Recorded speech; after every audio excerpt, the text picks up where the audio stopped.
Everybody's houses are burning up. It's awful. Your life's on the line. A huge fire in Northern California is burning forests, destroying homes, and causing thousands of people to evacuate. A Los Angeles memorial for September 11 took place to remember the tragic event 14 years ago. People are trading lawns for native plants to help out with the ongoing drought in California. This is Valley View News.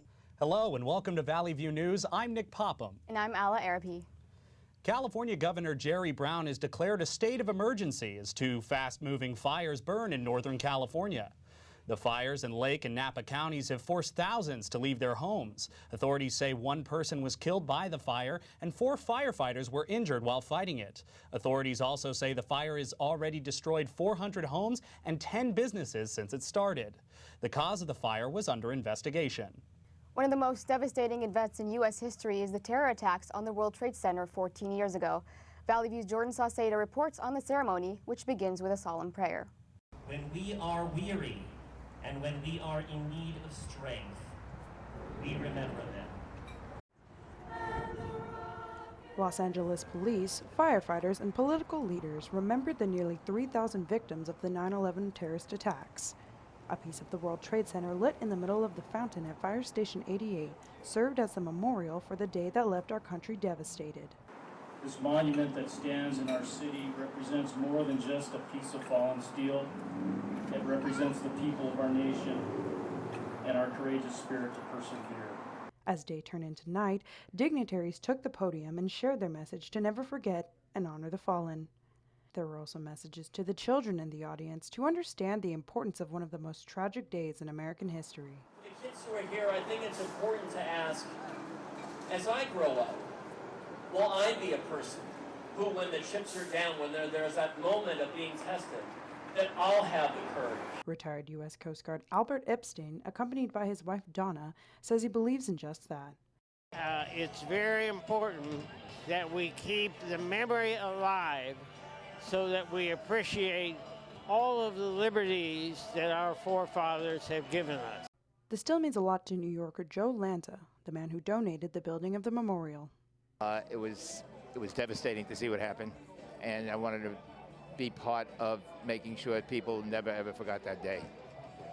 A prayer concluded the ceremony in remembrance for the lives lost. Because of the events of 9/11, we've been bound together by a silver cord of hope, brotherhood, and sisterhood. God bless the USA.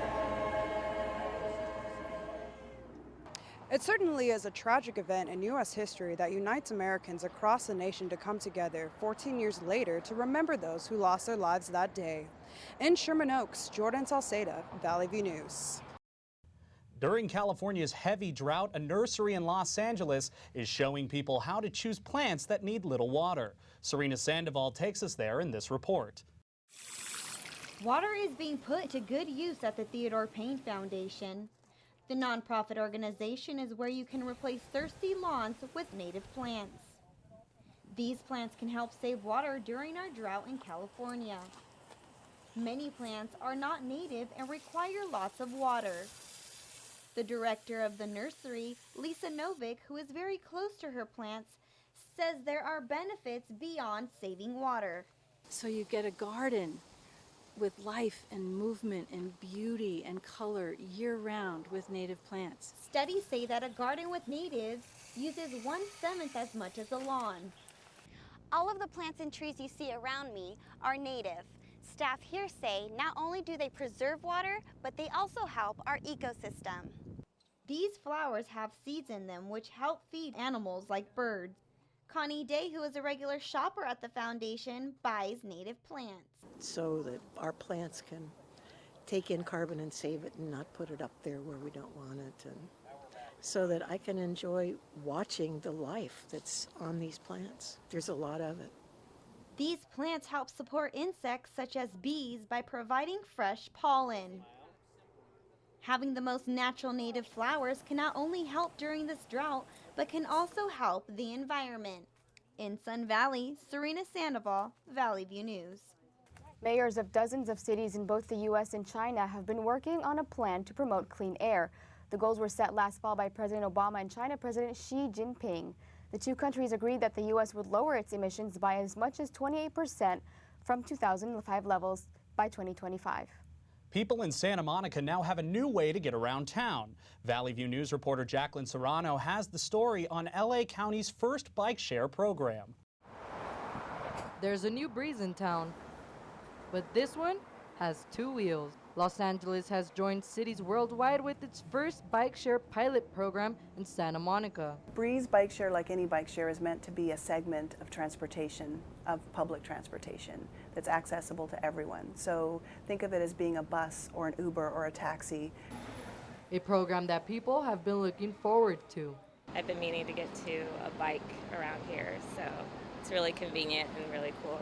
A lot of the community, I should say, in Santa Monica has been at the front of the line advocating for bike share for a good 4 years. So we're really excited that it's finally coming to fruition. The Breeze Bike Share program began its test system in August with 7 hub stations and 32 smart bikes that will run till the end of the month. With the use of technology, users can get a bike by simply downloading the Social Bicycles app, choosing a plan, and entering the account number right onto the smart bikes. The program, funded by a grant from Metro, is trying to help with traffic by making traveling easier in Los Angeles. But the safety of cyclists in LA is still a major issue that's trying to be fixed. So we've seen, miles and miles of extra bike lanes added in the last year, and a commitment to really make the streets safer and add more bike infrastructure as we move forward. West Hollywood, Long Beach, and downtown LA are also planning to launch bike share systems in the coming months. The full-length bike share program that will feature 80 hub locations with 500 bikes is set to be launched in early November. In Santa Monica, Jacqueline Serrano, Valley View News. Hundreds of people converged at a Los Angeles meeting to help stop a dramatic increase in violence. There have been nearly 200 people killed in Los Angeles this year. City Councilman Curran Price says that they are going to take back their communities from violence. Many of the country's large cities have seen high rates of violence after years of low crime. A history professor was shot and killed at Delta State University in Mississippi. The suspected shooter remained at large immediately after the shooting. CNN reported the shooting suspect may be linked to a second shooting in a Mississippi home. The campus remained on lockdown for several hours and classes were canceled for the rest of the day as well as Tuesday. More than 4,000 students are enrolled at the public university. A Kentucky state trooper was shot and killed after a car chase. The suspect was killed in a confrontation a short time later. Trooper Joseph Cameron Ponder had pursued a suspect who fled from the traffic stop. The suspect was identified as Joseph Thomas Johnson Shanks. After a few miles, Johnson Shanks stopped abruptly and Ponder's car hit the back of the suspect's car. The suspect then shot at Ponder's car, hitting the trooper. Johnson Shanks was spotted in a wooded area and was shot by another trooper. 12 people, including 2 Mexican tourists, have been killed in Egypt. The Interior Ministry said they were mistakenly killed during an anti-terror operation. The tourists were traveling in 4 vehicles that entered a restricted zone in the western desert. The Mexican foreign minister confirmed that 2 Mexican nationals were among the dead. Egypt has been battling Islamist militants for years, and attacks on the army and police have increased since 2013. 1 million refugees may seek asylum in Germany this year. That's the estimate from the country's vice chancellor. He says that the number has gone up from the 800,000 expected arrivals. A surge of refugees in Germany has caused the nation to place controls along its border with Austria. Migrants fleeing violence in the Middle East and North Africa have sought refuge in Europe. Germany has been one of the first countries to welcome them. A volcano in Japan erupted on the southern island of Kyushu. Mount Aso's eruption has sent smoke more than a mile into the air. Authorities banned people from approaching the volcano. Well, there are no homes in the immediate area, but Mount Aso is one of the most active volcanoes in Japan. It's also a popular hiking spot. A clerk in Kentucky has returned to work after refusing to sign a marriage license for same-sex couples. Kim Davis refused on religious grounds and spent 5 days in jail. The United States Courts of Appeals had ruled that all couples have the right to be married. Even though Davis is back at work, she has filed an appeal over her jail sentence. Legislation that would allow terminally ill Californians to legally end their lives faces an uncertain future. Senators approved the bill on the final day of the legislative season, but Governor Jerry Brown has not said whether he will sign it into law. Opponents of the measure say it could encourage ill patients to end their lives without exploring alternatives.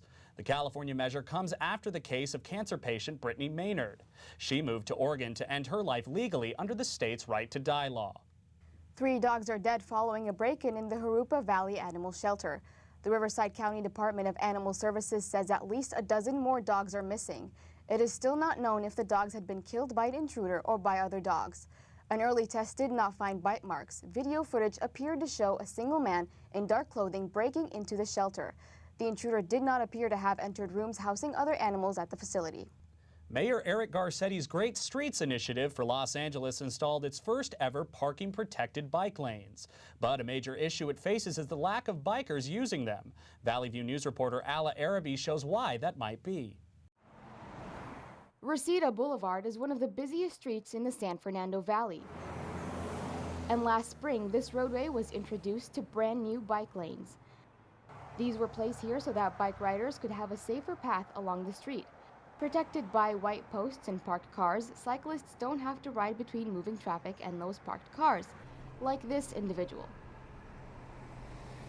The cycle tracks stretch a mile long from Parthenia Street to Plummer Street, so one would think it would be busy with cyclists. But here it is, empty. Cal State Northridge student Eric Daragosa bikes to school.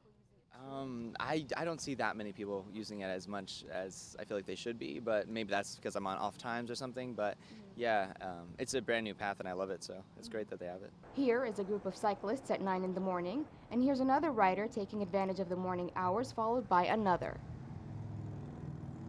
But the limited amount of bike riders could be attributed to something else as well. California leads the nation in bicycle traffic deaths. A report by the Governor's Highway Safety Association found that in between 2010 and 2012, bicycle deaths increased by 16%, and in 2013, more than 700 people lost their lives in bicycle or motor vehicle crashes, the highest number of fatalities since 2006. Local bike riders like Phil say there are certain steps that can be taken in order to be safe on the road. I just try to stay as far away from the other cars as possible, try to stay close to the curb. Just always keep your eyes open, always keep moving around. These are just some of the precautions to take in order to get around safely. In Northridge, Ala Arabi, Valley View News. When we come back, find out the winners of the U.S. Open, see if Floyd Mayweather held on to his undefeated record, and learn why the New England Patriots are still amidst controversy in our sports report. And now let's go to sports with Amy Martinez. There were plenty of surprises at the U.S. Open, weren't there, Amy? Absolutely, Nick. Thank you.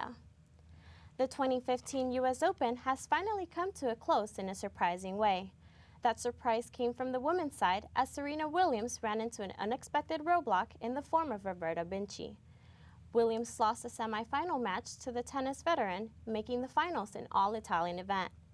Vinci eventually went on to lose the final match to 33-year-old Flavia Pennetta. This is the first major title for Pennetta, but it will also be her last. The champion announced she will retire at the end of the year.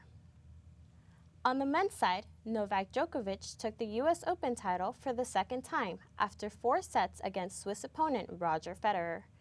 Djokovic brought his A-game to the pro-Federer crowd despite a scrape near the elbow after a hard fall early on. There was hope for Federer after he won the second set 5-7, but that hope was quickly shattered as his Serbian opponent came back strong with 6-4 wins in both the third and fourth set. The win is his second at the U.S. Open and 10th career Grand Slam. Floyd Mayweather Jr. remains undefeated and goes into history as one of the greatest boxers of all time. His victory over Andre Berto was no surprise considering Mayweather's won 48 straight matches and 12 world titles. During the post-fight interview, the champ shared some news with the audience. Well, it don't really matter if I hurt my left and my right hand. My career is over. It is. Is that official? It's official. Mayweather says he is content with his 49 victories and wants to enjoy his life. How about those Cowboys? The Dallas Cowboys are smiling for more reasons than their recent comeback victory over the New York Giants. Forbes magazine has just named the team the most valuable franchise in sports with an estimated worth of $4 billion. Jerry Jones bought the team back in February for $140 million, and their value has jumped since by more than 1,000%. Real Madrid, the New England Patriots, and the New York Yankees all trail behind at a mere $3 billion in value. A former Philadelphia 76ers legend has died. Moses Malone was found in his hotel room in Norfolk, Virginia, after failing to show up at a celebrity golf tournament. The NBA Hall of Famer was the first player to join the league straight out of high school. He is fifth on the all-time leader list in rebounds, collecting more than 16,000 boards in 21 years. The Norfolk Police Department says there weren't any sign of foul play. He was 60 years old. That's it for sports. Back to you. When we return, see who is the new Miss America. And find out which singer has some bad blood with a radio personality in our entertainment segment. CSUN will be hosting its 15th annual Big Show on Saturday, October 3rd. Headlining will be hip-hop artist Tyga and DJ Carnage. Arnolfo Romero is in the studio with one of the show's coordinators. Thank you. I'm here with George Reyes, the president of the Associated Students here at CSUN, and we're going to talk about the Big Show. Thank you for joining us. Of course. So let's talk about the Big Show. I know 9,000 tickets are being sold. Do you guys think you guys are going to sell out? Yeah, we actually just talked about selling out this week, potentially. So we're really excited to make sure that we're going to sell out mostly to CSUN students, not just guests, but this year we see a lot of increase with student tickets. So with such a large amount of people attending, we've heard about deaths and incidents occurring at music festivals like Hard Summer and EDC. What safety precautions is AS taking to make sure everyone's safe? Definitely. Associated students, especially the productions team, oversees so many different trainings from safety, precaution, what to do in case of an emergency. This year, all of our staff, especially the student staff, the 5 producers that we have, as well as the assistants that they have, they're trained with TIP certification. TIP certification means that they are able to spot when someone is under the influence of either alcohol or substance abuse, and they can identify the risks as well as make sure to help them. And they're also CPR certified, and all of our volunteers this year will actually go through a training similar to that. Let's talk about the performers. Tyga's presenting. Yeah. That's huge. How and why did CSUN choose Tyga? Tyga was chosen from surveys that we do through Associated Students. So last year, if the students remember, there was an election questionnaire at the end of the election ballot. So students are asked what genre do they want, or what artists are they thinking about if they click other. So a lot of students wanted hip hop and EDM. So when we were brainstorming with the productions team, a lot of names were dropped, and Tyga was dropped before last year. So we brought it again, and then we asked the students that we know are friends, and then it was a huge turnout that people really wanted to hear him, as well as DJ Carnage came on because of the EDM portion. And I don't know if you're allowed to talk about this, but who's in the talks for next year? We are focusing on this year, so we still want to make sure that we have a successful show. So right now there's no talks about the next year's artists, but again, we're going to have a survey at the end of the year, so the students get to choose what genre and what artists they would like to see. Thank you so much for joining us today. That's all we have time for. Yeah, no problem. Now let's go to Maria Leal with the latest in entertainment news. It sounds like Taylor Swift has some legal problems. Yes, indeed. It seems like Swift will wind up in court. This year's LA County Fair offers many new rides, foods, and games for everyone to enjoy. Valley View News reporter Harry Abelson has more on what is expected to be the biggest LA County Fair ever.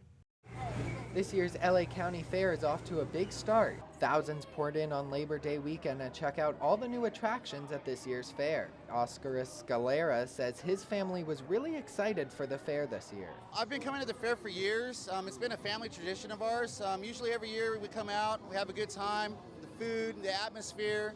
The daytime's a lot funner than the night for us anyways as a family. Livestock show is really nice this year, and we've also noticed that there is a bigger presence of family. Children had many attractions to choose from, including water rides, roller coasters, the Cyclone, and even bumper cars.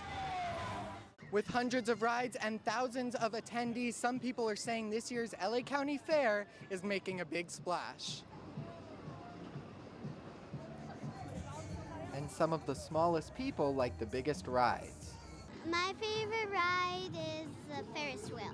The fair also featured a wide variety of food that included Hawaiian barbecue, a Krispy Kreme triple-decker cheeseburger, and fried, well, pretty much everything. The fair is also a tradition for vendors like Thomas Sanders. We've been in business for 35 years, and I've always been in this fair, and Been for, 22 years now. But there were other special attractions at the fair that caught the attention of many fairgoers. Seeing the farm animals and the cowboys and stuff in the back.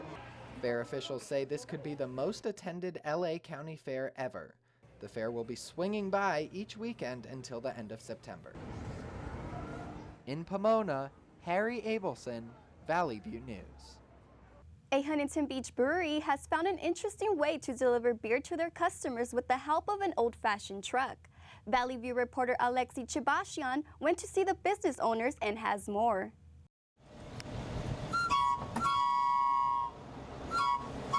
The sound of that whistle has been delivering more than just smiles as it cruises down Huntington Beach. A beer company is gaining much success due to its creative business techniques. Ripco Beer Company is a microbrewery that delivers fresh homemade beer right to their customers' home. Beer company. Due to permit regulations, they are not allowed to sell on site. That is where the Helms truck comes into place. They hand deliver the craft beer to each customer over the age of 21. Yeah, I mean, it was definitely risky. We don't have a storefront, so it was kind of a challenge we faced at the beginning. The whole idea on the truck was that we could kind of do delivery and bring back the whole milkman idea, but bring it back with beer, and it was kind of just a really cool concept, and people really liked. What makes this company unique is that they operate out of an old-style 1931 Helms Bakery truck. On average, they have roughly 200 home deliveries per month. I don't think there's any other company out there that does that sort of thing. As far as I know, we're probably the first, which is pretty cool, and people seem to be pretty receptive about it. The Helms truck is becoming a popular icon within the Huntington Beach community. The two brother-in-law entrepreneurs opened their business back in November and began selling in March of this year. One of the perks of their delivery system is that they deliver to people who are unable to drive. We have our ABC license, a Title 23, a small beer manufacturer. So we're licensed through ABC, and our tasting room will be getting our conditional use permit. We already have our conditional use permit there, so that'll allow us to actually consume and pour on site with customers.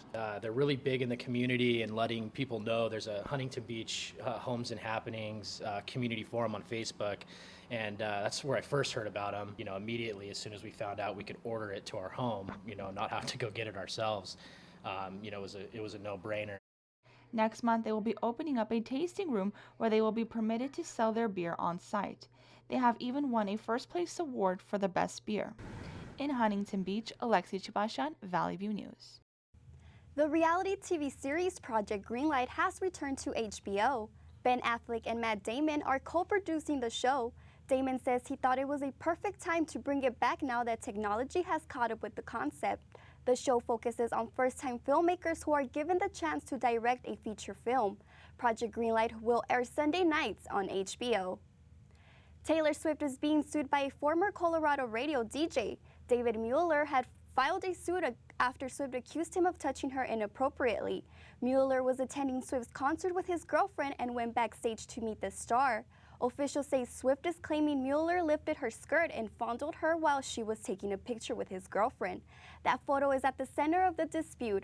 Mueller denies any wrongdoing and says he was fired from his job because of Swift's allegations.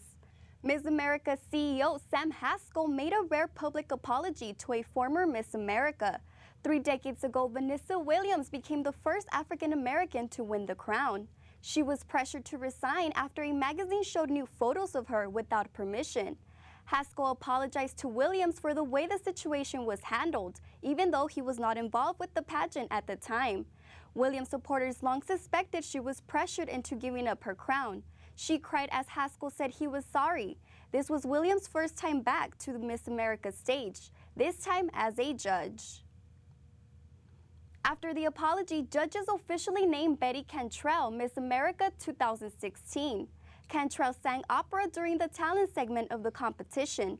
She was criticized for the answer that she gave to a question about quarterback Tom Brady and the deflated footballs. She said she thought he cheated. Despite the criticism, the 21-year-old Miss Georgia beat 51 other pageant competitors. Cantrell took home a $50,000 scholarship. ABC's Dancing with the Stars is back. The season premiere introduced a new lineup of celebrities, including Nick Carter, Tamar Braxton, and Paula Deen, to name a few. During this season, viewers will continue to be surprised with guest judges who will join the permanent judges. The 2-hour premiere didn't eliminate any of the contestants, but eliminations will begin on week 2. So it sounds like it'll be a great season for Dancing with the Stars. Thank you for watching this edition of Valley View News. I'm Nick Popham. And I'm Ala Erby. Have a great week.